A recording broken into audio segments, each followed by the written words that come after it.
자, 이제 국채 부담이고요. 이거 잘 나와요. 근데 이제 잘 나오는데 뭐 어렵게 나오진 않고요. 우리가 이제 뭘로 나오냐면 우리가 미래 세대가 부담하냐, 현 세대가 부담하느냐를 따지는 거예요. 그죠? 근데 아까 저 친구가 되게 멋진 질문 하나 있어요. 우리가 리카도의 대등정리에선 이자율의 변화가 없으니까 저축 같은 게 일어나지 않는다라고 제가 말씀드렸죠. 소비의 투자가 변함이 없다.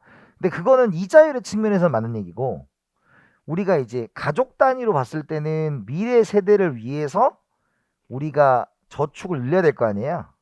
그죠? 그러니까 총저축에는 변함이 없는 거죠. 왜냐면 그 저축이 정부가 돈을 쓴 만큼 없어진 게 그냥 또인또인 되는 거잖아요. 그러니까 민간 저축이 늘어났지만 정부가 돈을 썼으니까 T-G인 정부 저축이 줄어든 거잖아요. 그러니까 총저축은 변함이 없는 거죠. 그것도. 무슨 말인지 갔어요? 그런 식으로 생각을 해두시면 되고요.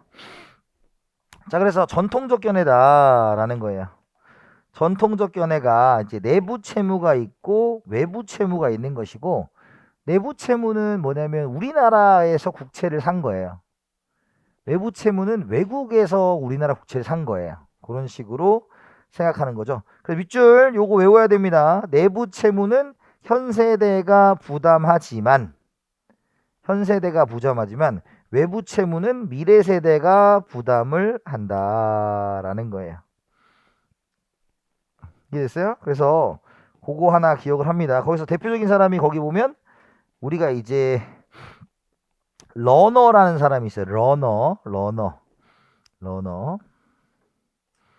그죠? 우리가 러너라는 사람이죠. 변통적 견해 러너. 그래서 어디 갔어? 1번에 러너죠, 러너. 러너는 기억하는 게 우리가 이제 내부 채무, 외부 채무죠.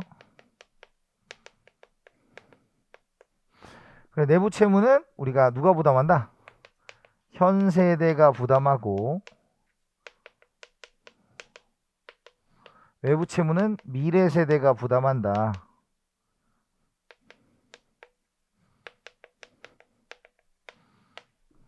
이해됐어요? 그래서 시험 문제는 이 러너를 빼고는 다 미래 세대가 부담을 한다는 관점이에요. 그죠? 하지만 얘는 뭐다?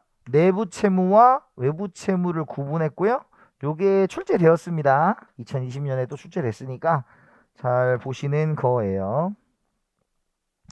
그죠? 그래서 기본적으로는 그게 왜 그러냐면 외부 채무는 그걸 가지고 이제 현 세대가 쓰는 거잖아요. 근데 갚을 때는 이걸 또 세금 걷어가지고 미래 세대가 갚아야 되니까 우리 외부 채무는 그렇다라는 걸로 체크를 해두시면 될 것 같고요.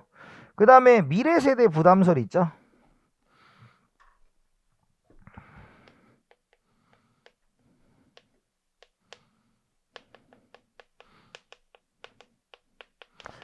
그죠? 미래세대 부담설은 거기 왼쪽에 보면 거기 미래세대 부담 뷰캐넌과 모딜리안이 있잖아요. 근데 뷰캐넌과 모딜리안이를 물어보는 문제는 거의 없었어요. 없고 일반적인 문제는 이런 거죠. 뭐 가정은 거기 보면 이자율 빵, 시간 할인율 빵, 뭐 이런 건데 설명해 보면 정부가 채권을 발행하면 노인을 제외한 청년과 중년 세대가 구입을 하는 거다. 노인은 구입을 할 필요가 없죠. 왜일까요? 시간이 지난 후에 이자율을 받는 건데 노인은 내가 이제 살 날이 얼마 안 남았으니까 굳이 미래를 위한 투자를 하진 않을 거다라는 거죠. 그러면 그 돈이 이제 풀리면 누가 써요? 우리가 기본적으로 노년층의 소비가 증가하겠죠. 돈이 풀렸으니까.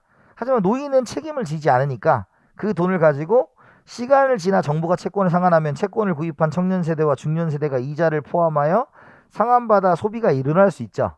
하지만 실제적으로 내는 것은 결국 채권을 발행 시 태어나지 않았거나 아주 어렸던 세대가 청년 세대의 채권 부담을 지게 된다라는 거죠. 그래서 여기 뭐예요? 뷰캐넌, 뷰캐넌, 모딜리아니 이런 것들이 여기 해당한다. 그래서 시험 문제는 대부분 다 러너로 나왔어요. 러너로. 그래서 내부 채무와 외부 채무가 있다라고 했는데 외부 채무는 우리가 미래 세대가 부담하고 내부 채무는 현 세대가 부담한다. 그 정도로 체크해 두시면 될 것 같습니다. 그죠? 자, 이렇게 하고 그다음에 리카도의 대등정리는 아까 설명을 했죠. 그죠? 다시 복습하면 거기 보면 이거죠.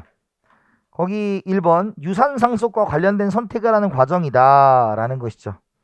그죠? 왜? 얘는 뭘로 보기 때문에 가족 단위로 보기 때문에 지금 자신이 후손의 미래에 져야 될 추가적 조세 부담에 해당하는 만큼 유산이 물려줌으로써 정부가 국채를 발행한 효과를 상쇄시킨다. 그 이유는 뭐였어요?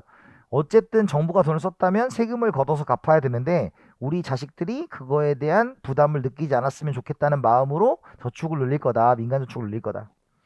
그래서 국채 부담 빗줄 미래 세대는 아무런 부담을 지지 않는다. 그래서 리카도의 대등정리는